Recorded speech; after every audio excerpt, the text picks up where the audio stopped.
Welcome to HSBC Global Viewpoint, the podcast series that brings together business leaders and industry experts to explore the latest global insights, trends, and opportunities.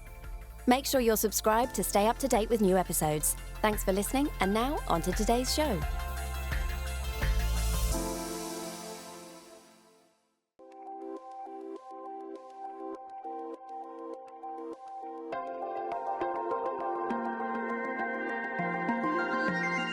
Hello and welcome to Under the Banyan Tree with me, Fred Newman, Chief Asia Economist here at HSBC. A very happy year of the horse to our listeners here in Asia and around the world. We're back after an extended Lunar New Year break, and the early economic data from mainland China looks actually pretty encouraging. Spending over the 9-day Spring Festival, as it's called, shows record consumption numbers on several fronts, but consumer confidence actually still needs a bit of a boost. Chief China economist Jing is with me in the studio, and we're also joined by Kathy Song, our China consumer analyst based in Shanghai. It's our first podcast here in the year of the fire horse. Let's get the conversation started under the Banyan Tree.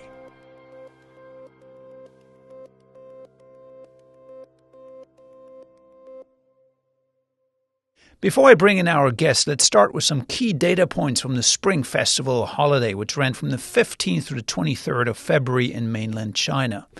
Get this, nearly 600 million domestic trips were made by Chinese citizens over this period. That's almost 100 million trips higher than there were trips in 2025. And total spending was more than 800 billion renminbi. That's about 160 billion US dollars. That's also a substantial rise from 2025. But if we crunch the numbers, average trip spending actually fell from last year. So with that said, Jing, let's start with you. Paint us a picture generally about how important is the Chinese New Year festival for the Chinese culture, for what it means for the economy. How important is that actually? Yeah. Happy Year of the Horse, Fred and Kathy. Actually, the Chinese New Year is the most important holiday for Chinese families. It's kind of like the Thanksgiving and Christmas holidays together in the Western culture. So a lot of people actually travel during the period of time. We have a so-called 40-day of Chunyun, the largest population migration. Usually surpass 8-9 billion altogether. So you're saying in sort of the 40 days around the Chinese New Year festival, it's the largest migration on earth because the Chinese are going home to see their parents back in their hometown. They're going maybe on holiday nowadays, so just traveling around. So it's not a time really you want to jump on the train or book your ticket at the last minute, I suspect. That's probably true. Every year, people are fighting to get a high-speed rail ticket back home. And this year, interestingly, we see that the car rental increased by more than 50% year on year. So meaning people go to another town, they drive around, they visit family, but they rent a car. And so 50% increase suggests much more travel activity than over the past year. But put in a little bit economic context here, because, of course, it's a period when Chinese consumers spend a lot. And so we're watching very carefully what the spending trends are. But how has Chinese spending been generally over the past year? And why is it so important to watch the Chinese New Year festival 2 or 3 weeks?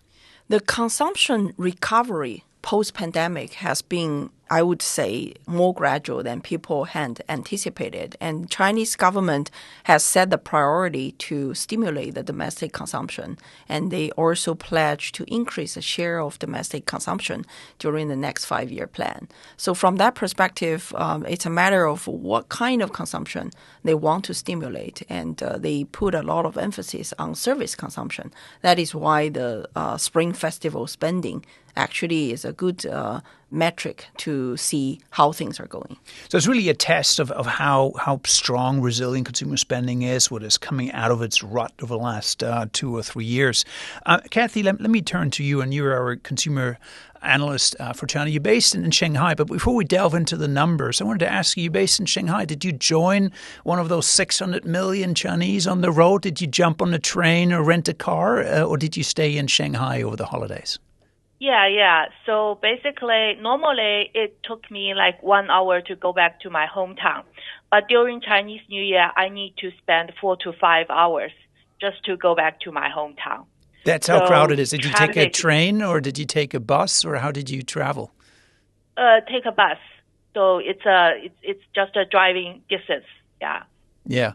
So it reminds me a little bit of the Thanksgiving holidays, I think, in the U.S. when you want to avoid airports as much as you can. But obviously, you have to travel. You have to see family. But let me now ask you on the sector that you cover in particular. You're consumer analyst, but you focus particularly on food and beverage. And I imagine that's an important sector to watch because as the holidays approach, there's obviously much more spending on hospitality, on drinks, on bringing food gifts to loved ones. Have big meals famously around the Chinese New Year evening. What did you pick up from the latest releases that came out in that sector? Yeah, sure. You are right. So the holiday season actually is the most important for these food and beverage manufacturers because there are a lot of gathering occasions. So people tended to have a little bit more like snacks, dairy, and beverage included. So we see during the holiday, so restaurant sales actually also went up by 9%. So this almost doubled compared to last year's 4% growth. So this actually showing a good recovery as since last December hit the lowest of only 1% growth rate. So, relating to that, a lot of downstream of the restaurant channels actually also benefited, including like condiments and also including like baijiu and beer and beverages as well. That's very interesting. And of course, we should mention that baijiu is that liquor that is very popular in China. I would call it a schnapps with my German background. I'm not sure it qualifies as a schnapps, but certainly everybody who's taken a sip of this will remember that. Vodka? It's vodka. Maybe vodka is a good comparison. What did you see with those sales in particular? Because often baijiu is kind of seen as a nice measure of confidence, consumer confidence. What have you seen there? So we see the price segment lower than 300 yuan per bottle showed resilience. However, the mid to high-end segment actually was under the biggest pressure during the holiday. Pressure as in the sales fell for the higher-end stuff. So does that then mean that consumers are still very price conscious in China? Yes, sales are up, but they're still kind of watching where they spend their marginal kind of renminbi?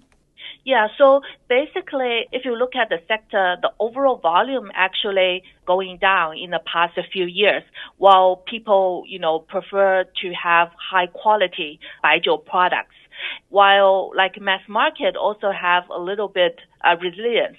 But, between the price like 300 to 800 actually declined during the holiday. That's interesting. So still some caution in there. Let me turn back to you, Jing. It's quite impressive, some of the numbers we mentioned. You mentioned car rental up 51%. We hear that some of the liquor sales obviously doing better, even though there are kind of price points that suggest people are still a bit cautious about how much they spend. But isn't it also true that this holiday was longer than in the past? And so if you do an annual comparison, it's a bit unfair because we really have a longer holiday period now than we had in the past. How do you bring that into your analysis? Yeah, indeed. I think overall my impression is the data suggests the consumption is fine, but I won't say this is a gospel of consumption rebound very strongly.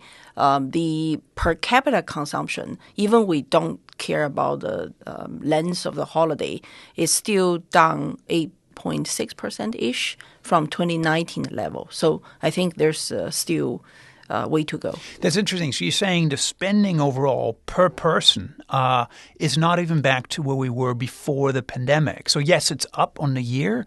It's flattered by maybe a longer holiday, but it's not even in level terms quite back where we want it to be.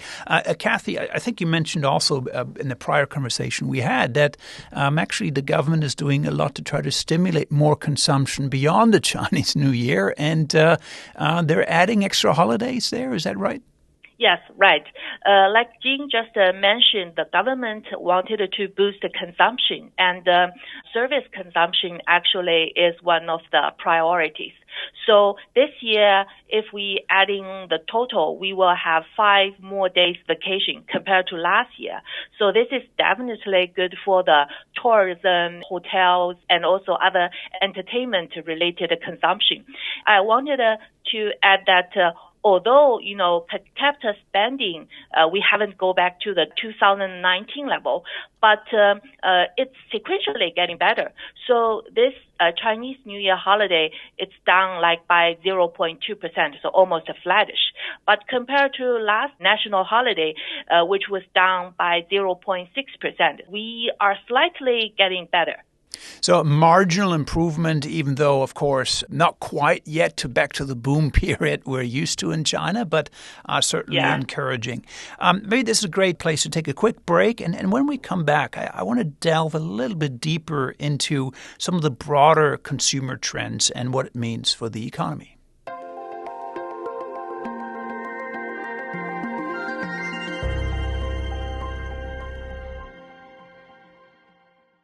Jing, let me ask you, you've looked a lot at this data, obviously very important as a gauge for where the Chinese consumer is going.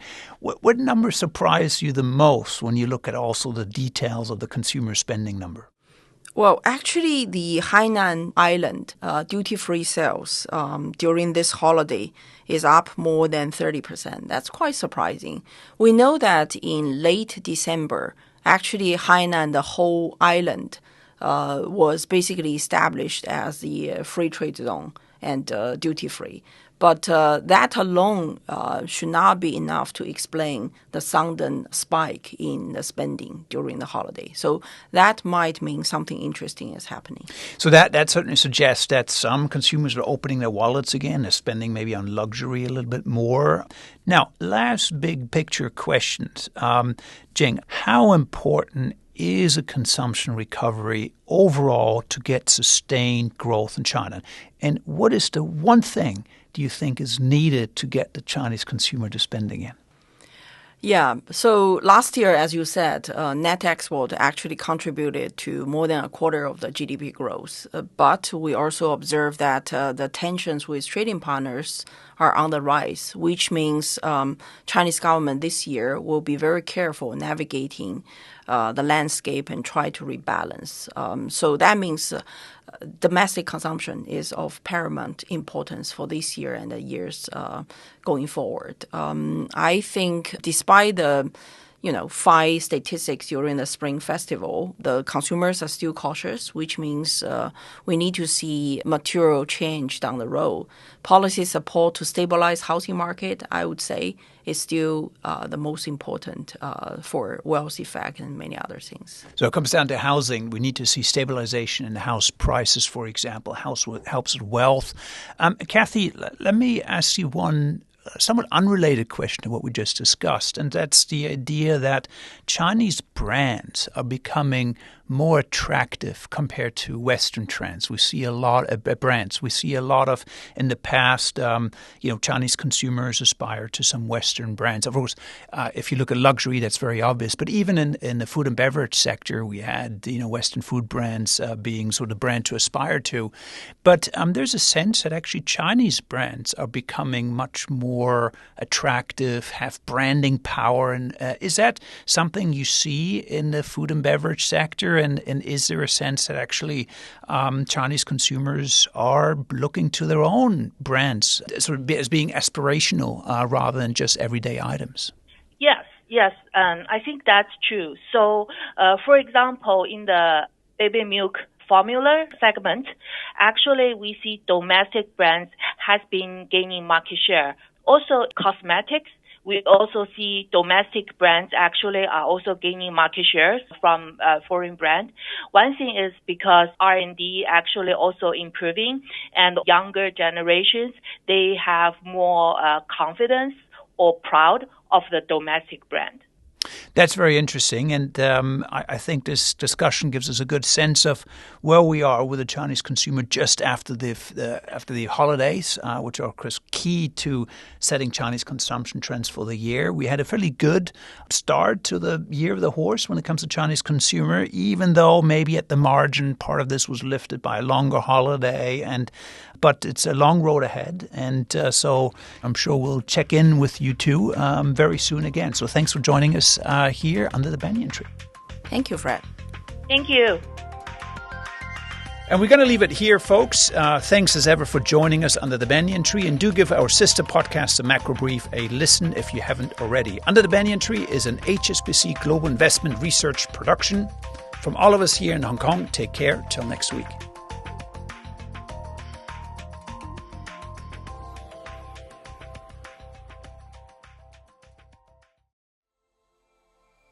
Welcome to HSBC Global Viewpoint, the podcast series that brings together business leaders and industry experts to explore the latest global insights, trends, and opportunities.